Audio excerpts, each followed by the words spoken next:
There are a lot of different sugars out there. So if you're baking and unsure of which sugar to use for what, here's a little guide that I think might be helpful. I'm a pastry chef and I thought I would break some of them down so that it's maybe easier to understand the application and which ones you can use best, and maybe a couple hacks thrown in there too. So the first one's going to be your white granulated sugar. This is kind of like the standard workhorse of sugars. You're using it in almost anything, cookies, cakes, muffins. You can use it to make caramel. So there's so many different uses for that. Now, if you ever find a recipe that is European based and they call for castor sugar, dear God, please do not go out to your local specialty store and buy castor sugar. Do not do that, because it's going to cost you so much, and like it doesn't even make that much of a difference here, because there's a hack you can do. If you have a food processor of any type, just blitz your regular granulated sugar in there and just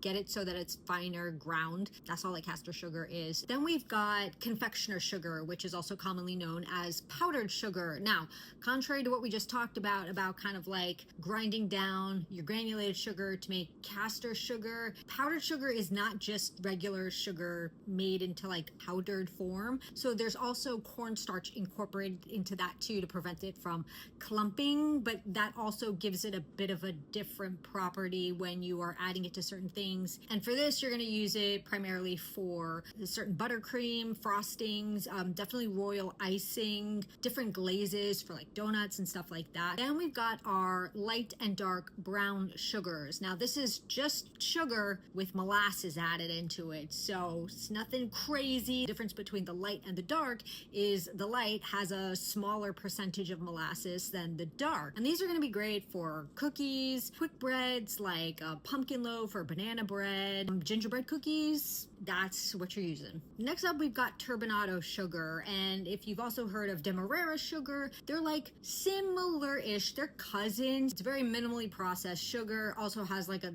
touch of that molassesy quality in there. And this you're going to use for more of a finishing. So if you see on certain pastries or muffins where they have those really nice coarse granules of sugar on top, that's what we're using it for. And then lastly, we've got vanilla sugar. Again, this is not one that's super common in the United States. A lot of times it'll call for that instead of a vanilla extract. So it gives it a really nice boost of that vanilla flavor without adding in any liquid. So that's kind of a breakdown of some different sugars that are out there and some of the applications you can use them with. If you've got any questions, let me know. Drop a comment. Yeah, I hope that helps.